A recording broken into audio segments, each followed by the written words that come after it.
And Twitter has suspended the rapper Ye, formerly known as Kanye West, after he posted an image of a swastika inside a Star of David.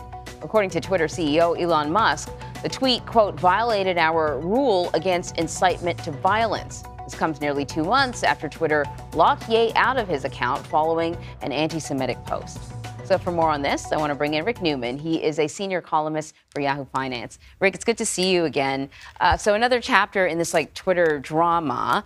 I want to get your take on the suspension of Ye's account, because it just seems not random, but literally somebody tweeted Elon Musk and said, can you do something about Kanye? And he said, I tried. And, he suspended his account within an hour.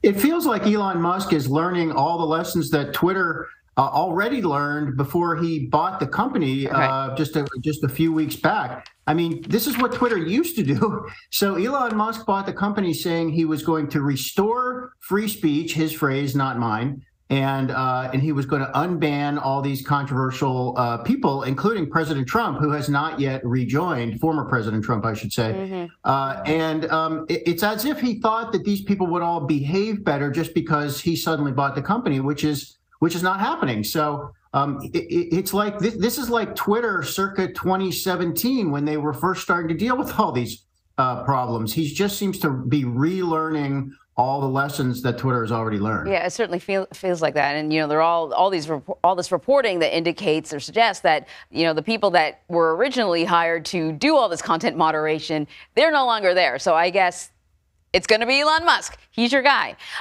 So in the meantime, he's trying to figure out how to get Twitter to make money. He says he's rolling out a new plan to incentivize advertisers to come back to the platform. It's kind of like a you spend some money and I'll match it kind of plan. What can you tell us about the plan? And is this likely to work? Yeah, no, it's not likely to work.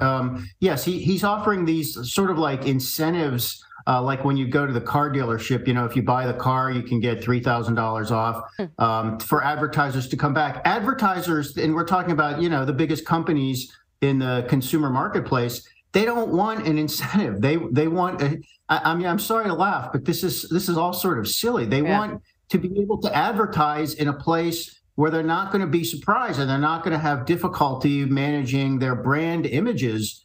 So all advertisers want is just a stable place where they know they're not going to be advertising right next to a swastika, for example. It's not that complicated, and there's a disparity here because Elon Musk seems to think that Twitter is just this. It's like it's the most important advertising platform in the world, and it's not. Twitter is really pretty small if you're a big company such as Apple. I mean, he's been having this running battle with Apple, which is considering whether to suspend its advertising there. Twitter is, I mean, look at everything on the internet, which accounts for, all the places you can do digital advertising. Most Americans don't even use Twitter. They use email and they use websites, but big companies don't need Twitter, and Elon Musk has seemingly not figured that out yet. So they can just say, see you later, with no damage to their own brands, but with a lot of damage to Twitter. Rick, I'm so glad you said that. I mean, you're comparing Twitter to other companies. Compared to other social media platforms, it's not even that big. It's not the biggest one. So I'm so glad you put it in perspective. So speaking of Apple, Elon Musk met with Apple CEO Tim Cook about Twitter possibly removing or about Apple possibly removing Twitter from the App Store. He tweeted out this stuff, and then it seemed like it was a misunderstanding, and they're all good now. But do we know anything more about this meeting? And I did think to myself, if there's anyone that can manage Twitter, ironically, it's probably Apple. Yep.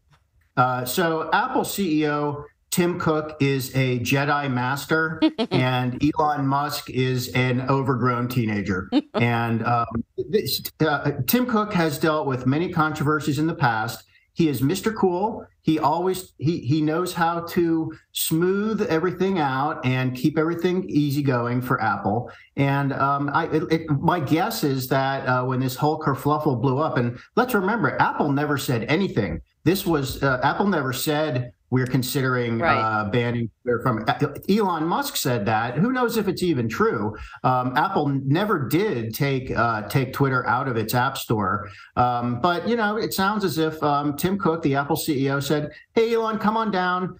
He went down to Apple headquarters. He posted a video of a pond at the Apple headquarters in Cupertino, California. The pond was very placid, and he said, "Good meeting down here at Apple." And it seems as if they smoothed everything out, which is Tim's style. So now Elon's going to have to go pick a fight with somebody else. Pretty much. That's exactly what we're witnessing. Pick a fight. That's the way he operates. Yeah. That's exactly. Start a fire and then, call the fire department and pull it out and put it out.